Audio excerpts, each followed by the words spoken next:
Hello students, हमने BSc BA का maths dynamics start करा था जो कि सेमेस्टर 6 का मैथ है। लास्ट लेक्चर में मैंने आपको इंट्रोडक्शन ऑफ डायनेमिक्स बताया था कि हम डायनेमिक्स का में क्या क्या टर्म्स स्टडी करते हैं या डायनेमिक्स के लिए आपको किस किस टर्म्स की ज़रूरत पड़ती है, तो हमने उसके बारे में बात करी थी। तो आज हम पहले हम इसके सेक्शन देख लेते हैं, कितने चैप्टर कितने सेक्शन में आते हैं। आप इसमें टोटल 11 चैप्टर हैं, जिसमें आपके फर्स्ट 4 एक सेक्शन है, 5th और 6th आपका एक सेक्शन है, 7th और 8th आपका एक सेक्शन है, 9th 10th 11th आपका एक सेक्शन है। तो हम सबसे पहले इसका फर्स्ट सेक्शन स्टार्ट करेंगे और फर्स्ट चैप्टर स्टार्ट करेंगे, motion along a plane curve. तो motion along a plane curve क्या है, तो सबसे पहले आपको इसका मीनिंग पता होना चाहिए कि motion along a plane curve क्या है। अब तक आपने जो भी स्टडी करा मोशन क्या होता है कि जब एक पार्टिकल मूव करता है क्या उसमें चेंज आता है, उसके डिस्प्लेसमेंट में चेंज आता है जब उस पर आप कोई फोर्स अप्लाई करते हो। देखो मैंने मोशन की डेफिनेशन बताई थी कि पार्टिकल चेंज इट्स पोजीशन, अपनी पोजीशन को चेंज करता है with respect to surrounding, it's said to be the motion. अपनी पोजीशन को जब चेंज करेगा तो वो क्या कहलाएगा, आपका मोशन कहलाएगा। जब पहले हमने स्टडी करा है स्ट्रेट लाइन के अलोंग मोशन, लेकिन इस चैप्टर में हम स्टडी करेंगे motion along a plane curve. Plane क्या होता है, जब आप 2 एक्सिस की बात करते हो, कोऑर्डिनेट एक्सिस की बात करते हो, एक्स एक्सिस और वाई एक्सिस की, तो उसको बोलते हो आप प्लेन कर्व के अलोंग। तो हम इसको स्टडी करते हैं। पहला टॉपिक है आपके पास velocity along a plane curve. तो क्या है, आपने एक कर्व ले लिया, ये कर्व लिया, ठीक है। यहाँ कोई पॉइंट है, ये पी पॉइंट पर पहले पार्टिकल है टी टाइम पे, फिर ये पार्टिकल टी टाइम कुछ टाइम के बाद ये क्यू पॉइंट पर पहुँच गया। क्लियर है। कंसीडर एक particle moving along a plane curve C, ठीक है, ये दे रखे हैं। ये इसका इनिशियल पॉइंट ले लिया यहाँ से, क्योंकि वेलोसिटी है तो आप बात करोगे डिस्प्लेसमेंट की, क्योंकि डिस्प्लेसमेंट क्या होता है, शॉर्टेस्ट डिस्टेंस होता है। तो यहाँ से ये पार्टिकल पहले क्या था, इस पॉइंट पे था, फिर वो यहाँ से इस पॉइंट पर पहुँच गया। मतलब पहले उसने इतना डिस्प्लेसमेंट कवर करा, अब उसने इतना करा। कितना डिस्प्लेसमेंट कवर करा, देखो कंसीडर एक particle moving along a curve C, P और क्यू 2 पोजीशंस है टी टाइम पर और T plus delta T time पर with respect to O as a origin of vector. ठीक है, वेक्टर का ओरिजन जो है वो हमने ओ ले लिया। ओपी कितना है, आर वेक्टर, ओ क्यू कितना है, आर वेक्टर प्लस में डेल्टा। कितना चेंज आया, कितनी पोजीशन में चेंज आया, पी क्यू निकालने के लिए कि कितना चेंज आया, डिस्प्लेसमेंट मतलब कितना उसने डिस्प्लेसमेंट कवर करा, पी क्यू कितना हो जाएगा, डेल आर। क्लियर हुई यहाँ तक। तो वेलोसिटी क्या होती है, velocity of a particle moving along a plane curve is the rate of change its displacement with respect to time. तो अगर आपसे वेलोसिटी की डेफिनेशन पूछे, इसका यूज है आपके क्वेश्चंस में कि वेलोसिटी क्या होती है। वेलोसिटी को हम डिनोट करते हैं वी से। वो क्या होती है, अगर आपका एक्स डिस्प्लेसमेंट है तो rate of change of displacement with respect to time. ये चीज़ आपको पता होनी चाहिए यहाँ से, जिसका हम क्वेश्चंस में यूज़ करेंगे। देखो, thus the displacement in time delta t is del are.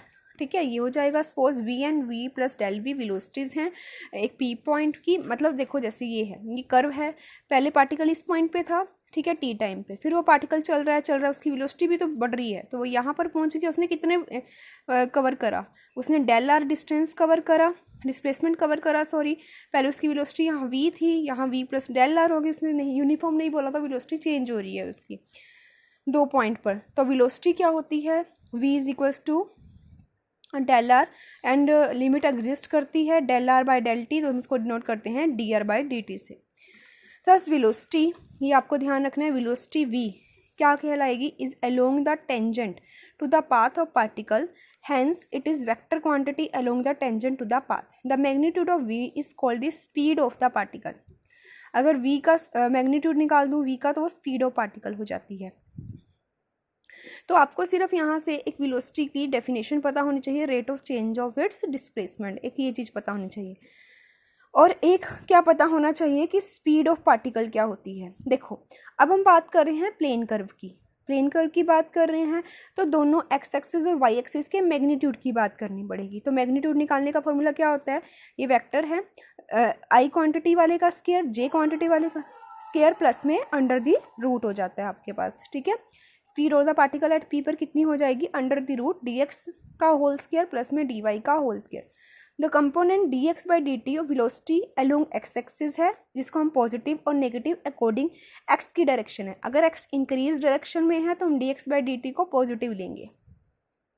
अगर x आपका डिक्रीज डायरेक्शन में है तो हम x को इसको कंपोनेंट को नेगेटिव लेंगे। Similarly d Y by D t in the same way, y direction positive, then d Y by D t is positive. अगर y negative direction decreasing direction में है तो हम d Y by D t को negative लेंगे।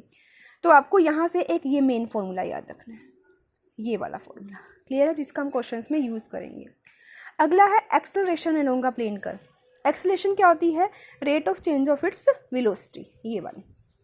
तो इसके लिए आपको सिर्फ एक फॉर्मूला याद रखना है इसका, ये वाला मेन, मैग्नीट्यूड ऑफ एक्सेलरेशन। अगर आपसे एक्सेलरेशन निकालना पूछे तो आप ये वाला फॉर्मूला अप्लाई करोगे। क्यों, दोनों कंपोनेंट लोगे, क्योंकि आप प्लेन कर्व की बात कर रहे हो, ना कि स्ट्रेट लाइन की। प्लेन कर्व कौन सा होता है, जहाँ पर कोऑर्डिनेट एक्सिस एक्स एक्सिस और वाई एक्सिस दोनों की बात करते हैं, जहाँ पर आप एक्स एक्सिस और वाई एक्सिस दोनों की बात करते हो। तो मैग्नीट्यूड ऑफ एक्सेलरेशन कितना हो जाएगा, डी एक्स बाई में डी टी का whole d square t, d square x D T square का होल स्क्वायर प्लस में d square y D T का होल स्क्वायर का अंडर द रूट। क्लियर है। उसके बाद है component of velocity and acceleration along the coordinate axis, x axis और y axis, ये वही सेम चीज़ है। रिजल्टेंट वेलोसिटी निकाल रखी है, जिसको हम स्पीड ऑफ पार्टिकल है रिजल्टेंट वेलोसिटी। तो आप इसके फॉर्मूले से डायरेक्ट ध्यान रखोगे, ये करने की जरूरत नहीं है। बट अगर आपके पास प्रूफ में आता है कि वेलोसिटी मिलूंगा प्लेन कर्व निकालो तो आप ये कर सकते हो, ये बहुत ईजी है। क्लियर है। तो इससे ये सेम फॉर्मूलेज निकलेंगे, ये चीज़ करने की आपको ज़रूरत नहीं है। नेक्स्ट आपका, हाँ यहाँ से टॉपिक देखो जो मेन इंपॉर्टेंट बनता है, यहाँ तक तो आ जाएगा रिजल्टेंट वेलोसिटी, ठीक है। अब हम देखते हैं यहाँ से जो आपका डायरेक्शन कैसे बताते हैं। देखो थीटा एंगल है which the direction of motion make with x axis, मतलब जिस डायरेक्शन में पार्टिकल मूव कर रहा है, जिस डायरेक्शन में पार्टिकल मूव कर रहा है वो एक्स एक्सिस के साथ बना रहा है। आपको गिवन होगा कि पार्टिकल एक्स एक्सिस में मूव कर रहा है और वो एक्स एक्सिस के साथ इतना थीटा एंगल बना रहा है, तो आपके पास then V cos theta D x by D T, जिसके साथ एंगल बनता है, इस चीज़ को ध्यान रखना, जिसके साथ एंगल बनता है वो कोस थीटा होता है। तो एक्स एक्सिस के साथ बना रहा है और वेलोसिटी की बात है तो d x by D t and v sine theta d Y by D t. Clear है। डिवाइड कर दोगे इनको टेन थीटा, तो यहाँ से आपको ये डायरेक्ट फॉर्मूला याद होना चाहिए। टेन थीटा किसके इक्वल होता है, टेन साई के इक्वल होता है, टेन फाई के इक्वल होता है, which is a slope of tangent at this point. Clear है। तो इस फॉर्मूले का हम डायरेक्ट यूज़ करेंगे क्वेश्चन में कि डायरेक्शन बताने के लिए आप कैसा फॉर्मूला क्या यूज़ करोगे। तो उसके में क्या पता लगा कि डायरेक्शन ऑफ मोशन की same as the direction of tangent to the path. तो अब हम पहले इसके क्वेश्चंस करते हैं, फिर हम ये नेक्स्ट टॉपिक नेक्स्ट लेक्चर में पढ़ेंगे एंगुलर वेलोसिटी। तो अब हम इसके एग्जांपल्स देखते हैं कि इस बेस पर कौन से हैं। The coordinate of a moving point at T R given by this, ये एक्स से रखे हैं वाई। आपको एक्सेलरेशन बतानी है और डायरेक्शन ऑफ मोशन निकालना है। डायरेक्शन ऑफ मोशन मतलब कि एंगल निकालना है। एक्सेलरेशन इज कांस्टेंट, एक्सेलरेशन का फॉर्मूला पढ़ा है आपने, क्या होता है, under the root d x by में डी टी का होल स्क्वायर, सॉरी वो तो होता है आपका वेलोसिटी का। एक्सेलरेशन का फॉर्मूला क्या होता है, रिजल्टेंट एक्सेलरेशन का D two X D T square का whole square plus D two Y D T square का होल स्क्वायर का अंडर द रूट। तो एक्स से रखा है, पहले आप D x by D T निकालोगे। D x by D T मतलब एक्स के टी के विद रिस्पेक्ट टू डेरिवेटिव करोगे, तो ए कॉन्स्टेंट है, टू टी का डेरिवेटिव टू, ठीक है, या टू टी कॉमन ले लो, इसमें से टू कॉमन ले सकते हो, टू ए बाहर आ जाएगा, टी का derivative one, sign two T का कोस टू टी। क्लियर है यहाँ से। सॉरी, इसका डेरिवेटिव देखो एक बार, एक्स आपके पास है A two T plus sine T, ये कैसे आया बाहर, टू डी एक्स बाई में डी टी, ए बाहर रखो, टू टी का डेरिवेटिव टू प्लस में साइन टू टी का टू कॉस टू टी, अब टू को कॉमन लोगे। क्लियर है ये चीज़। तो यहाँ से ये आ जाएगा सेम। डबल डेरिवेटिव, वन का derivative zero, two A as it is है, two A as it is, one का derivative zero, cos two T का minus two sine two T, तो आ जाएगा minus four A sine two T. D Y by D T आ जाएगा D two by D T square. Same इस तरह से आप ये चीज़ कर लो, रिजल्टेंट एक्सेलरेशन निकल जाएगा। अब थीटा एंगल है तो क्या फॉर्मूला पड़ा, टेन थीटा। टेन थीटा आपके पास कितना होता है, d Y by d x. ये आपने पढ़ा है, टेन थीटा किसके इक्वल होता है, d Y by d x के इक्वल होता है। तो d Y by d x को लिख सकते हो d Y by D t, क्योंकि जो आपके पास है d t by d x, क्योंकि वाई आपके पास फंक्शन है टी का और एक्स भी फंक्शन है आपके पास टी का। तो d Y by D t की वैल्यू पुट करोगे, d x by D t की वैल्यू पुट करोगे, तो यहाँ से आपका आंसर आ जाएगा टेन थीटा किसके इक्वल आ गया, टेन टी के। तो थीटा किसके इक्वल आ गया, पाई। ये आपकी डायरेक्शन हो जाएगी। क्लियर है यहाँ से। अब हम इसका नेक्स्ट एग्जांपल देखते हैं। The position of a particle, moving particle at time T is given by this and this, find its path, velocity and acceleration. Same वही करना है, पाथ बताना है, मतलब वो कौन सा पाथ फॉलो कर रहे हैं। वेलोसिटी बतानी है, वेलोसिटी के लिए फॉर्मूला मैंने आपको बताया था, ये रहा आपका वेलोसिटी का formula, D x by D T का whole square plus D Y by D T का होल स्क्वायर इंटू में इसका अंडर द रूट। तो ये दोनों फॉर्मूले से आपका आंसर निकल जाएगा x a cos t y a sine t. उसके बाद क्या हो जाएगा आपके पास, डिफ्रेंशिएट करोगे पाथ की डायरेक्शन बताने के लिए कि कौन सा पाथ है।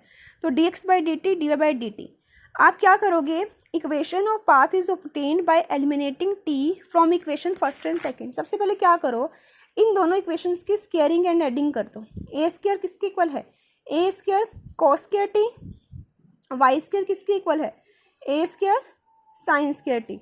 ऐड कर दो, a x square plus y square किसके इक्वल हो जाएगा, a square common cos square t plus sine square t, cos square t plus sine square t 1, तो किसके इक्वल आ गया, एक्स स्क्वायर प्लस में वाई स्क्वायर। पाथ पता लग गया, पाथ कौन सा है, सर्कल, सेंटर कितना है 0 0, रेडियस कितनी है ए, यहाँ से आपका पाथ पता लग गया। तो ये सर्कल है, सेंटर कितना है इसका 0 0, रेडियस मान लो ये इस पॉइंट पर है, तो ये इसकी रेडियस, ये इसका, ये आपका सेंटर सर्कल बन गया।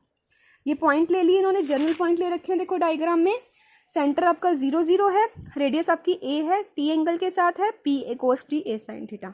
तो सेम ये बना रखा है, तो आप इनमें से एक भी बना सकते हो, ये वाला बना सकते हो। अब आपने क्या निकालना है, वेलोसिटी निकालनी है। वेलोसिटी क्या होती है, d x by D T का whole square d Y by D T का होल स्क्वायर का अंडर द रूट प्लस। तो ये d x by D t निकाला, d Y by D t निकालना, ये आपको आता है अच्छी तरह। तो अंडर द रूट करोगे तो यहाँ से वेलोसिटी निकल जाएगी। उसके बाद क्या निकालना था, डायरेक्शन। डायरेक्शन मतलब टेन थीटा। टेन थीटा क्या होता है, d Y by d x, d Y by D t by d x. D Y by D t की वैल्यू पुट करोगे, d t by d x की value put करोगे, तो यहाँ से आपका आंसर आ जाएगा minus cot t. Cot of 10 pi by 2 plus theta कितना होता है, माइनस कोट थीटा होता है आपके पास। तो यहाँ से आपके पास पता लग गया मैग्नीट्यूड वेलोसिटी डायरेक्शन कितना है, इतना एंगल बना रहा है एक्स एक्सिस के साथ।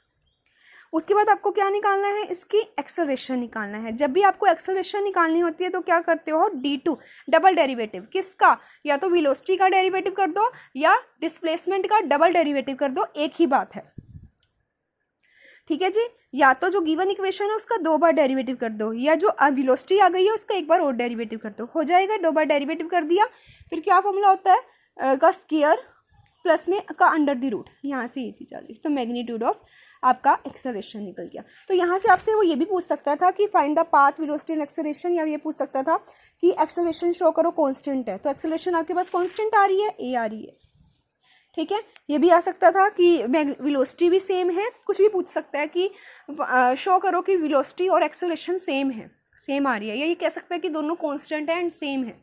तो इसमें से वो आपसे कुछ भी क्वेश्चन पूछ सकता है, तो आपको हर एक चीज़ इसकी क्लियर होनी चाहिए। क्लियर, ठीक है जी। तो हम अब इसका नेक्स्ट लेक्चर में जो इसका एक क्वेश्चन बचा है इस एक्सरसाइज का, थर्ड एग्जाम्पल बचा है, और ये इसका क्वेश्चन, ये इसका टॉपिक है angular velocity and angular acceleration. तो यहाँ से हम इसका स्टार्ट करेंगे, एंगुलर वेलोसिटी और एंगुलर एक्सेलरेशन क्या होता है अलोंग अ प्लेन का। आज के लिए इतना ही। अगर कोई डाउट हो तो आप कमेंट बॉक्स में मैसेज करके या फिर लेक्चर के टाइम में पूछ सकते हैं। Thank you.